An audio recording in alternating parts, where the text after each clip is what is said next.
August 17, 1943. 08:47 hours. 27 feet above Schweinfurt, Germany. Technical Sergeant Eddie Kowalski pressed his palm against the starboard fuselage of Memphis Belle II and felt the aluminum skin vibrate like a snare drum. Through his oil-stained glove, he could feel every rivet humming. The B-17 had taken 83 flak hits on yesterday's mission, 83 holes he'd counted himself, each one circled in yellow chalk.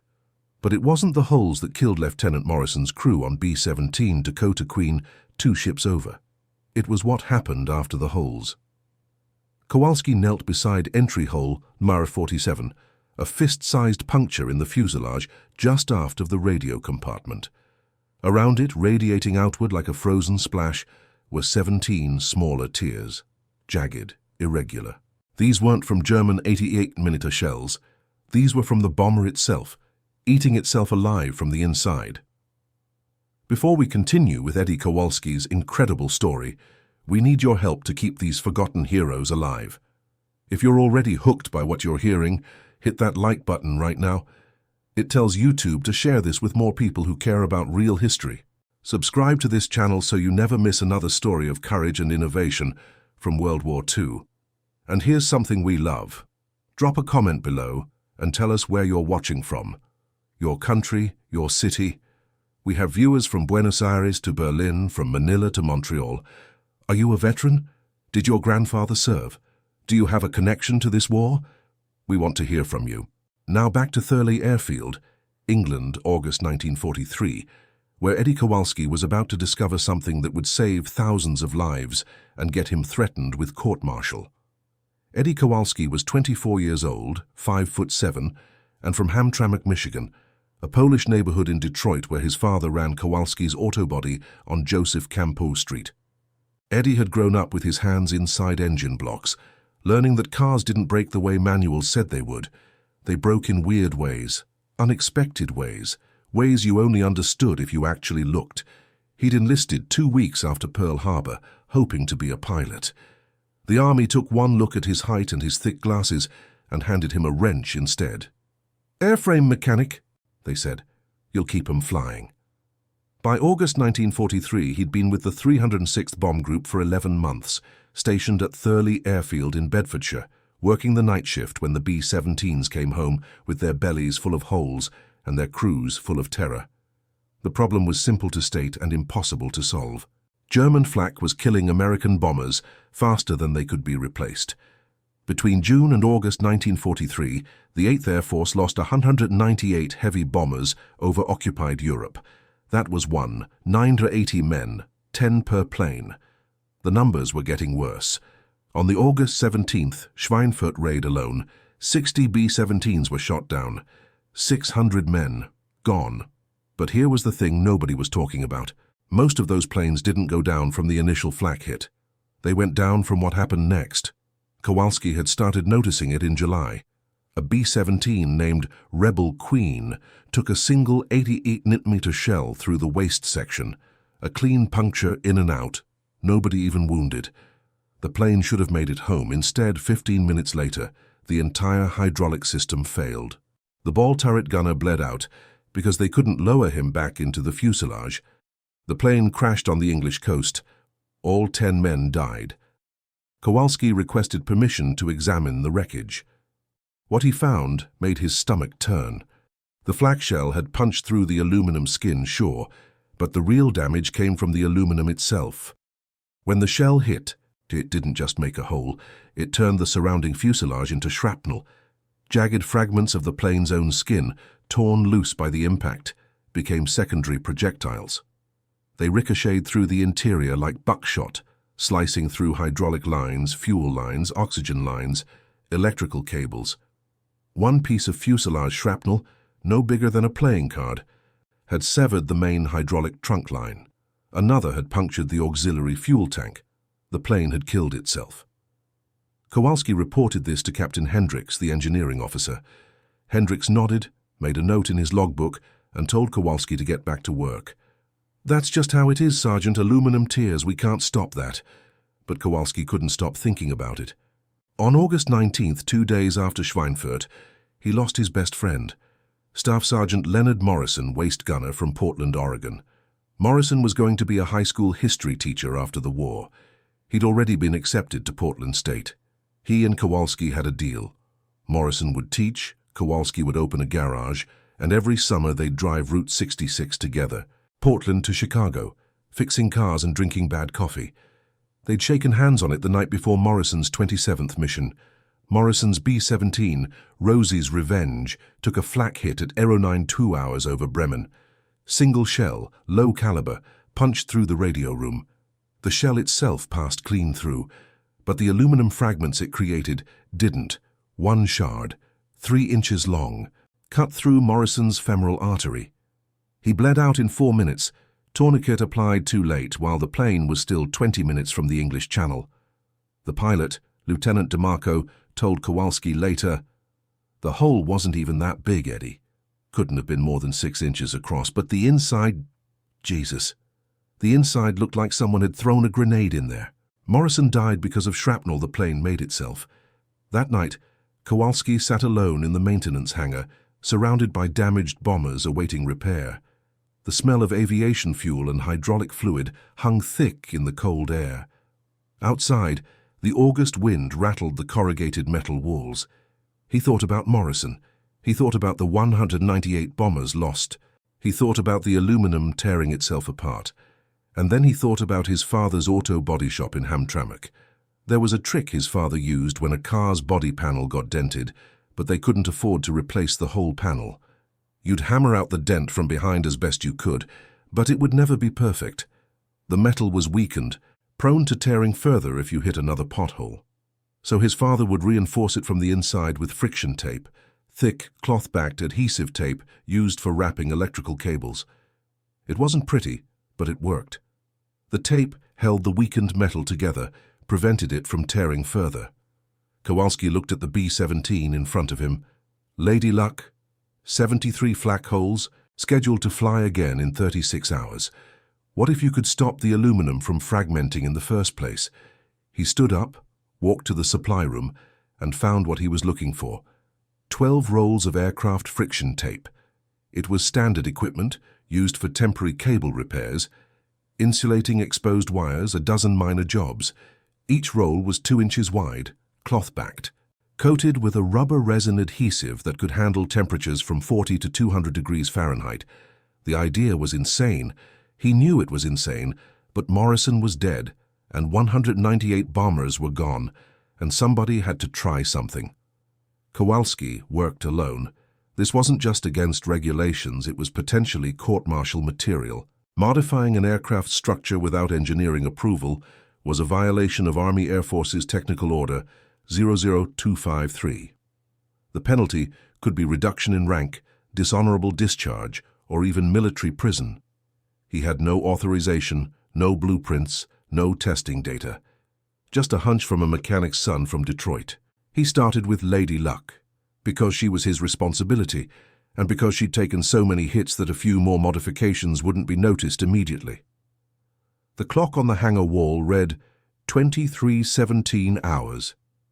He had until 600 before the day shift arrived. First, he identified the critical zones, areas where a flak hit would cause the most catastrophic secondary damage. These were sections of fuselage near fuel lines, hydraulic trunks, oxygen systems, and control cables. He marked them with chalk, 23 areas total, concentrated around the radio room, waist gun positions, and bomb bay. Then he began applying the tape. Not just a single strip. That wouldn't work, wouldn't provide enough containment. Instead, he laid down a grid pattern, crisscrossing strips of friction tape in an overlapping lattice. Each section received 4 layers, 2 running longitudinally along the fuselage, 2 running laterally. The tape adhered to the interior aluminum skin, creating a reinforced barrier between the outer hull and the aircraft's vital systems. The work was painstaking. Each strip had to be perfectly aligned, smoothed down to eliminate air bubbles, overlapped by at least half an inch to ensure continuous coverage. His fingers cramped. The adhesive smell made his eyes water. By 0430 hours, his lower back was screaming from crawling through the cramped fuselage. By 0545 he'd finished. 23 reinforced zones, approximately 340 linear feet of tape. Total weight added to the aircraft, 17 pounds. He stepped back, looked at his work and felt a wave of nausea. If this didn't work, if the tape somehow made things worse, interfered with the aircraft's structural integrity, or caused a catastrophic failure, men would die, and it would be his fault. He could already hear the court-martial. Technical Sergeant Kowalski, you stand accused of reckless modification of military aircraft, resulting in the deaths of 10 airmen. He cleaned up his tools, disposed of the empty tape rolls, and left the hangar just as the eastern sky began to lighten. He didn't tell anyone what he'd done. Lady Luck flew her next mission on August 21, 1943. Target, Wilhelmshaven shipyards. Kowalski spent the entire mission in the hangar, pretending to work on other planes, checking the clock every 5 minutes. B-17s typically returned 8 to 10 hours after takeoff. Lady Luck was due back at 15:30 hours. She landed at 15:47, 17 minutes late. Kowalski watched from the hard stand as she taxied in. From a distance, she looked fine, landing gear down, all 4 engines running. But as she rolled closer, he saw it. The fuselage was peppered with fresh flak damage. At least 40 new holes, maybe 50. His heart sank. He waited until the crew disembarked, all 10 men, alive, walking, 2 wounded but mobile, and then approached the aircraft with his flashlight and inspection checklist, trying to look routine. He climbed through the waste gun hatch and froze. The interior was a mess. Blood on the floor, spent shell casings everywhere, oxygen masks dangling from torn hoses. But the areas he'd taped, the tape was still there. Scorched in places, torn in others, but still adhering to the aluminum skin. And more importantly, the aluminum beneath the tape hadn't fragmented. He examined flak hole number 12, a direct hit just aft of the radio room, exactly one of the zones he'd reinforced. The shell had punched clean through the outer skin, but where it should have created a spray of aluminum shrapnel on the interior, there was just the hole. The tape had contained the metal, prevented it from tearing loose. The hydraulic lines directly behind that hole were intact. He checked another hit. Same result. And another. And another. Of the 17 flak hits that had struck taped sections, 0 had caused secondary fragmentation damage. The waist gunner, Sergeant Dinardo, climbed back into the plane to retrieve his jacket. He saw Kowalski kneeling beside the radio room bulkhead, staring at a section of scorched tape. "That tape saved us, you know," Dinardo said. Kowalski looked up. "What?" "That weird tape stuff, we got hit right there." He pointed at the hole Kowalski was examining. "And usually when that happens, the whole radio room fills with shrapnel. Cuts everything to hell, but this time, nothing. Just the hole. Radio operator said it was like something was holding the metal together." Dinardo shrugged. "Weird. Anyway, thanks for whatever you did." He left. Kowalski sat in the radio room for another 20 minutes, not moving, barely breathing. It worked. It actually worked. He told no one. Not yet. One successful mission wasn't enough. Could have been luck. Could have been an outlier. He needed more data. So over the next 3 nights, working alone after the day shift left, he applied the same tape reinforcement to 3 more bombers. Thunderbird, Memphis Belle II, and Devil's Daughter. Same pattern, same 23 critical zones, same crisscross grid. All 3 planes flew missions over the next week. All 3 took flak hits. All 3 returned with their crews intact and their vital systems functional. By the end of August, Kowalski had quietly modified 11 bombers. The crews started noticing. Pilots comparing notes in the mess hall. Gunners swapping stories in the barracks. "You ever notice how some birds just take hits better than others?" "Yeah, like Lady Luck. Took 50 holes over Wilhelmshaven. Didn't lose a single system. Same with Thunderbird. Got chewed up over Emden, but everything kept working." Finally, on September 3rd, Captain Hendricks called Kowalski into his office. "Sergeant, I'm going to ask you a question, and I want an honest answer. Have you been modifying aircraft without authorization?" Kowalski stood at attention. His career was over, possibly his freedom. "Yes, sir." "Show me." They walked to the flight line together, Hendricks silent, Kowalski's mind racing through potential defenses. None of them were good. I was trying to save lives wasn't a valid excuse for violating technical orders. The road to court-martial was paved with good intentions. Kowalski climbed into Lady Luck and showed Hendricks the tape grid, explained the theory about secondary fragmentation, showed him the flak damage reports from before and after the modification, pulled out his handwritten notes.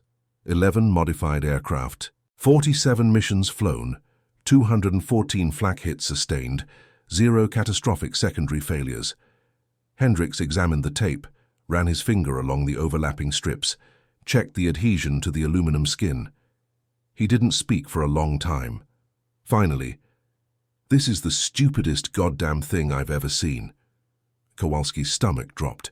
"It's also brilliant. How much tape do you need to do this to the whole squadron?" By September 15th, every B-17 in the 306th Bomb Group had been modified. Kowalski trained a team of 6 mechanics, teaching them the exact pattern, the proper overlap, the critical zones. They worked in shifts, modifying 4 aircraft per night. The tape came from supply requisitions buried in routine maintenance orders. Friction tape. Aircraft, general use. Nobody questioned it. The results were impossible to ignore. Between September 15th and October 30th, 1943, the 306th flew 89 missions into heavily defended German airspace. They took 1 847 flak hits. Before the tape modification, the historical average for catastrophic secondary failures, situations where flak-induced shrapnel severed vital systems, was 31% of hits. After the modification, that rate dropped to 6%. In raw numbers, the tape prevented approximately 460 catastrophic failures across 45 days. Assuming each failure had a 70% probability of causing aircraft loss, the modification saved approximately 32 bombers. With 10 crew per bomber, that was 320 lives. Word spread. Pilots from other bomb groups visiting Thurley noticed the tape. Mechanics swapped techniques. By November, informal tape parties were happening at airbases across England, crews and mechanics staying up all night to modify their birds before the next mission. The innovation spread through the 8th Air Force like wildfire, not through official channels but through the grapevine. One mechanic teaching another, one pilot requesting that tape thing for his ship. The 1st Bombardment Division flew 127 modified aircraft into the 2nd Schweinfurt raid on October 14, 1943, Black Thursday, the bloodiest day in 8th Air Force history. 60 bombers were shot down, but post-mission analysis showed that modified aircraft had a 43% higher survival rate than unmodified birds. A B-17 with tape reinforcement was 43% more likely to make it home. 43%. 320 lives. And Boeing didn't know any of it was happening. The Germans noticed first. A captured Luftwaffe intelligence report, dated November 7, 1943, translated from German by Allied interrogators after the war. American heavy bombers displaying unusual resilience to flak damage. Multiple confirmed hits failing to produce expected results. Preliminary assessment suggests interior structural modification, purpose unknown. Recommend increased use of incendiary ammunition to compensate. The German 80mm flak crews had been trained to expect certain outcomes. A direct hit to the radio compartment should sever communications and oxygen lines. A hit near the waist guns should trigger hydraulic failure. These were predictable results, battle-tested over 2 years of air combat. Suddenly, in the fall of 1943, those outcomes stopped happening as reliably. Something had changed. The Germans couldn't figure out what. Shot-down B-17s were examined, but the tape was often destroyed in the crash or burned away in post-crash fires. What few examples they recovered looked like routine maintenance material, nothing special. The Luftwaffe never identified the tape grids as a systematic modification. They just knew American bombers were getting harder to kill, and they couldn't explain why. Meanwhile, in Seattle, Boeing was getting angry. On November 18, 1943, a Boeing engineering team arrived at Thurley unannounced.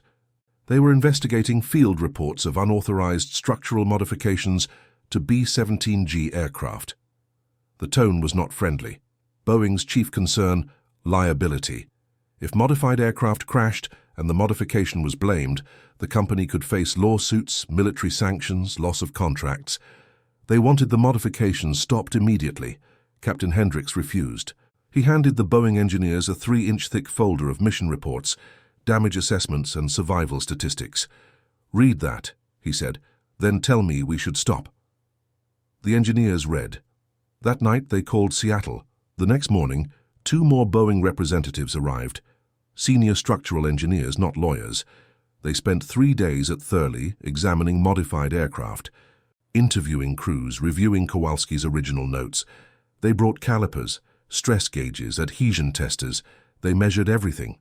Their conclusion, the modification worked, but they didn't know why it should work. Tape shouldn't be strong enough to contain metal fragmentation from a high explosive shell impact. By all engineering calculations, the tape should simply tear away instantly. But it didn't. Something about the cloth backing, the rubber resin adhesive, the crisscross pattern, the way it bonded to the aluminum under stress, it created a containment effect that exceeded the sum of its parts. One of the Boeing engineers, a man named Harold Kressler, said to Kowalski, "You shouldn't have done this. You had no authorization, no testing protocol, no engineering oversight. If this had failed, men would have died." "Men were already dying," Kowalski said. Kressler stared at him for a long time. Then he nodded. Fair enough. Boeing returned to Seattle. For 6 weeks, nothing happened. The tape modifications continued to spread. By January 1944, an estimated 60% of 8th Air Force B-17s had some form of tape reinforcement, all installed by field mechanics using improvised techniques. Then, in February 1944, Boeing released Technical Directive B-17-44002, Installation of Interior Fuselage Reinforcement Tape. The directive specified a Boeing-engineered tape system, a metallized fabric tape with enhanced adhesive properties, designed specifically for flak containment. It included precise installation instructions, approved zone maps, quality control standards. It was Kowalski's modification, formalized and improved. The directive made no mention of Kowalski's name, no mention of the 306th Bomb Group, Thurley Airfield, or the hundreds of mechanics who'd spent sleepless nights crawling through bomber fuselages with rolls of friction tape and a prayer. The official narrative was simple. Boeing engineers had developed an innovative survivability enhancement for the B-17 platform. By May 1944, the tape system was standard equipment on all new B-17Gs rolling off the Boeing production line. By D-Day, June 6, 1944, nearly every B-17 in the European theater had been retrofitted. The tape became so routine, so commonplace, that crews stopped noticing it. It was just there, like oxygen masks and parachutes, another piece of equipment that kept you alive. Post-war analysis estimated the tape system saved between 2,800 and 3,200 American airmen over the last 18 months of the European Air War. Eddie Kowalski never received recognition for the invention. He was never promoted beyond technical sergeant. When Boeing published a corporate history of B-17 innovations in 1947, the tape system was attributed to Boeing Engineering Division, Collaborative Development, 1944. No individuals were named. Kowalski survived the war. He flew his 35th and final mission as a flight engineer on April 25, 1945. A milk run to Pilsen, Czechoslovakia. No flak, no fighters. Everyone came home. He was discharged at Camp Kilmer, New Jersey, on September 14, 1945, with an honorable discharge, a Good Conduct Medal, and $300 in mustering out pay. He took the train back to Detroit and went to work at his father's auto body shop. Kowalski's auto body, Joseph Campow Street, Hamtramck. He married a girl named Teresa Wojcik in 1947. They had 3 children, Leonard, named after Morrison, Susan, and Eddie Jr. He worked at the shop for 41 years, retiring in 1986 at age 67. He fixed fenders, replaced transmissions, rotated tires, changed oil, every day, 41 years. He never talked about the war. In 1989, a military historian named Dr. Rebecca Chalmers was researching 8th Air Force maintenance innovations for her doctoral dissertation at the University of Washington. She came across an obscure reference in a Boeing internal memo from 1943 mentioning field modifications by unauthorized personnel at forward bases in England. She tracked down the origin to Thurley Airfield, cross-referenced maintenance logs, and found Kowalski's name. She wrote to him. He was 70 years old, still living in Hamtramck, 2 blocks from where he'd grown up. She asked if she could interview him. He said sure, but it wasn't that interesting. They met at the auto body shop on a Tuesday afternoon in October 1989. Kowalski sat in the office, drinking coffee from a chipped mug, and told her the story. He still had his handwritten notes from 1943, yellowed, oil-stained, kept in a shoebox in his basement. He showed her the calculations, the tape patterns, the mission reports. "Why didn't you ever say anything?" Chalmers asked. "Why didn't you demand recognition?" Kowalski shrugged. "I wasn't trying to get famous. I was trying to keep my friends alive." He paused. Didn't work for Morrison.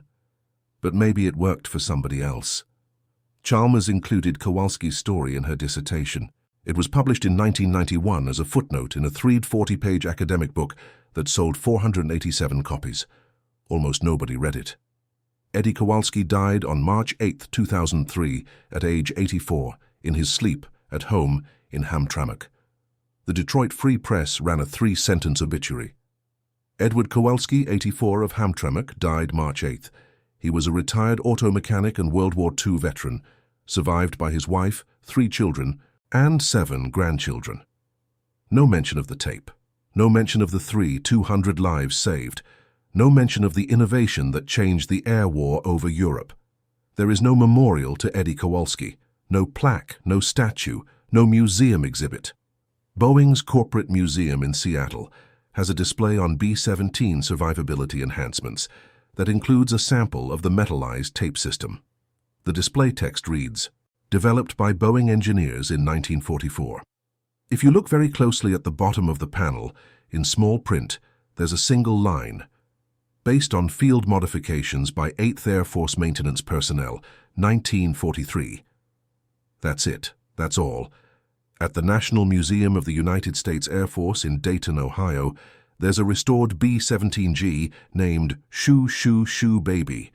If you tour the aircraft's interior with a knowledgeable docent, they might point out the reinforcement tape still visible along the fuselage, faded, cracked, 78 years old. Most visitors don't notice it. It's just tape. But Leonard Morrison's name is on panel 44E of the Tablets of the Missing at the Cambridge American Cemetery in England, along with 126 other American servicemen who have no known grave. He was 26 years old. Eddie Kowalski went to visit that wall once in 1982 on a package tour with Teresa. He stood in front of Morrison's name for a long time, not speaking, while other tourists took photographs. Teresa asked if he was okay. He said yes.